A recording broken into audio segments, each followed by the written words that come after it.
सवाल ये है कि अयोध्या में ये बैनर का उदाहरण से क्या तात्पर्य है? अति पिछड़े जो इनकी आबादी 40% है, ये जिस तरह बानर ने भगवान राम की मदद की, लेकिन इनकी व्यवस्था नहीं हो पाई आज तक, न रहने की न खाने की।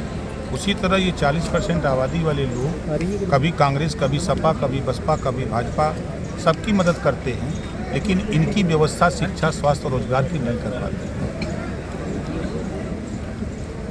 तो स्वामी प्रसाद मौर्य भी तो कहते हैं कि वो बांट रही है पार्टी और रामचरितमानस को बैन कर देना चाहिए, उसका तो आपने विरोध किया?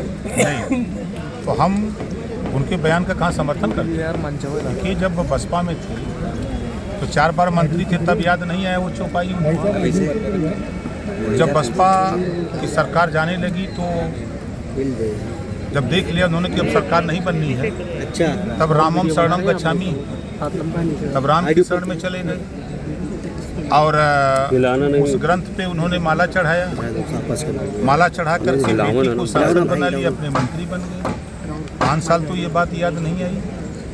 5 साल जब मंत्री थे अभी 17 से 22 तक, तब ये बात नहीं बोली। फिर उनको लगा कि अब सरकार बदलने वाली है, तो फिर करवट बदल ली। फिर वहाँ गए, सरकार नहीं बनी, तो अब सोचे कि अब हम चर्चा में कैसे बने रहें, तो बयान दे डाला। आपकी पुरानी पार्टी में है वो? हमारी पुरानी पार्टी नहीं है, हमारी पुरानी पार्टी जिस नाम से वो बहुजन समाज पार्टी थी। समाजवादी भी थी? नहीं, समझौता था, समाजवादी पार्टी समझौता। पहले आप लगातार तंज करते रहे कि अखिलेश यादव बाहर नहीं निकलते, कमरे से ट्वीट की राजनीति करते हैं, ऐसी कमरे में बैठ के राजनीति नहीं होती, लोगों को जमीन तक जाना पड़ता है। अब आपके विचार क्या है? कहाँ निकलते हैं? राहुल गांधी भी तो इस समय निकले हुए। देखिए, आप जरा विचार करिएगा, अखिलेश यादव जी तब निकले जब उनकी पत्नी डिम्पल यादव खुद चुनाव लड़ी। नहीं तो आप आजमगढ़ गए नहीं, आगरा गए नहीं, गोला चुनाव गए नहीं। और कहाँ प्रचार कर रहे थे? आपके मैनपुरी में, और खाली मैनपुरी तो उनका इटावा घर में है। आप बता दीजिए कि महाराजगंज कभी गए हों तो बता दीजिए। आज उनसे पूछिएगा कि आप कुशीनगर गए या बलिया गए, चंदौली गए, झांसी, बांदा, चित्रकूट, हमीरपुर, उरई, जालौन गए, सहारनपुर, बागपत, शामली गए? नहीं जाते। देखिए, समाजवादी पार्टी 4 बार सत्ता में रही, अब लोगों का मोह भंग। लेकिन शिवपाल यादव तो कह रहे हैं कि हम उसके पहले ही आ जाएंगे, चुनाव के पहले ही विधानसभा सरकार गिर जाएगी। देखिए, नेता लोग 2 मुहैया सांप होते हैं। नेता लोग, हम भी उसमें शामिल हैं, 2 मुहैया सांप होते हैं। ठीक है, कहा जैसे अभी हमने बयान अगर कुछ दिया, आपने चला दिया, कोई गड़बड़ बोला गया, तब फिर उसके बाद तो वही नेता बयान का क्या कहता है, तोड़ मरोड़ के चला रहे हैं। ये नहीं खुल कर दे हाँ हमने बयान दिया है, 2 मुहैया हो गए ना। तो ये क्या कहते हैं, वो मैं साथ में था, समाजवादी पार्टी गठबंधन में था, शिवपाल जी चुनाव लड़े समाजवादी पार्टी के सिंबल पे, तो कौन सा तोप मार दिए? आज समाजवादी पार्टी ने कौन सा काम कर दिया 6 साल के अंदर की जो लोग समाजवादी पार्टी वोट देंगे?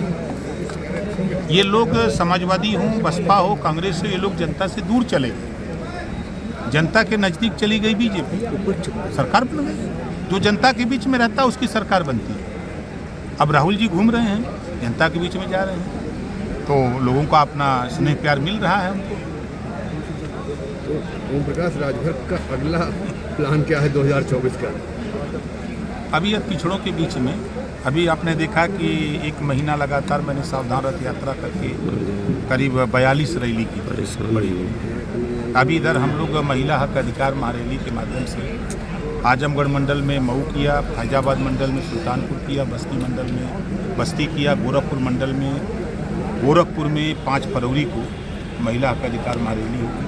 पूरे 18 मंडल में इसको हम चला रहे हैं और लोगों को अपने साथ जोड़ रहे हैं।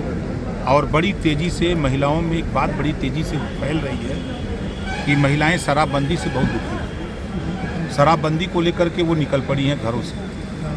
50% आबादी के हिसाब से वो कहती हैं कि लोकसभा विधानसभा में 50% हमारा रिजर्वेशन है। नौकरियों में 50% हमको हिस्सेदारी दो, शिक्षण संस्थाओं में चाहे प्राइवेट हो चाहे सरकारी 50% दो।